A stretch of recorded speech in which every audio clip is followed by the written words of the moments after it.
kahit kanino man, di mawawari sa palabas. Nakaanyuan mapanlilong na iniligo ka ng daan. Yang dinanas si Berto ang bida sa kwento na to. Maaga na uli na nagsumikam ng gusto, sinubsob ang sarili sa trabaho, umasenso, kaya marami sa kaniya ang umiidolo. Likas na sa kanya ang pagiging matulong, hindi man naisip na ito ay baka samantalahin. Kahit bago pa lang niya ito na nakilala, walang bahay nandun na lubos sa pagtitiwala. Pati nga bahay at ang bayanan ng mga tropa, bukas para sa lahat. Mahusay sa pakikisama, nagsisilbing tagapayo sa buong mabarkada, pero sariling kagayahan di pa niya makita. Bigo kasi sa pag-ibig ito ating ibig na nagkaroon ng nobya, pero ang habol ng mga pera. Pag nakakita ng gwapo na kung wala na, ilang araw na lang hindi na ito magpapakita. Bakit ba ganun ibinigay naman lahat? Buti pa alagang hayop, ito ay laging tapat. Mabuti pa tumulong sa hindi mo kakilala kaysa sa mga babae na puro lamang paasa. Marami ang ganyan ngayon, di ba sa social media? Akitin ka nila, ikaw naman parang tanga, tuwang-tuwa ka pa. Pinapakita mo sa mga tropa, di mo ba halata? Piniperahan ka lang pala, kaya tumigil ka, gumising ka, huwag ka magbadala. Sabi nga ng ex, hayaan mo sila maging tapat sa sarili, maging tapat din sa iba. Kung ayaw mong gawin sa'yo, huwag mong gawin sa kanila. Ako man ay inyong lukuhin, ito ay ayos lang sa akin.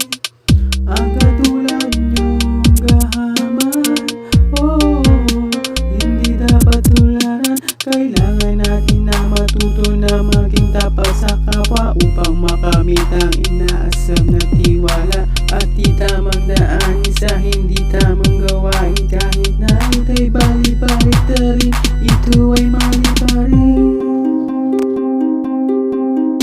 Nakatago sa eskinita, hindi para pumaraw, kundi gumambala sa mga taon na dumadaan sa kalsada. Paalis o pauwi na bata man o matanda, wala pa kita pa tumira dahil tamay pawala na. Wala na rin pera, naiwan niya mag-iina sa bahay. Gutom na kailangan na kumita, meron na nakita, lalapitan na sana kaso meron rumuronda. Langiya, pera na, naging bato ba, meron na sana pa sardinas. Saka bato pa, nagtitext na si misis, nasa ka na ba? Teka, ang sabi na kliyente, teka lang, matrapi pa, mukhang maalat ang gabi, di na kailangan magtagal. Kailangan na kumilos, di na dapat uhaw na katawan, kailangan na matugunan. Plan B, nakalatag inyo na matutunghayan.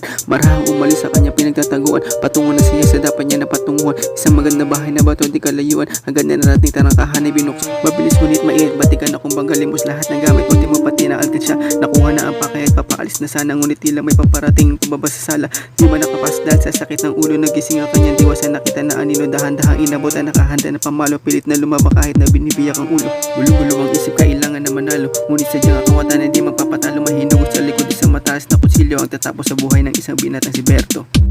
Ako man ay inyong lukuhin, ito ay ayos lang sa akin.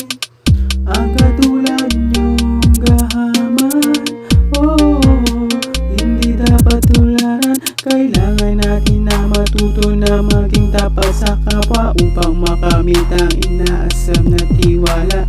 At di tamang daanin sa hindi tamang gawain. Kahit na ito'y bali-balik na rin, ito ay mali pa rin.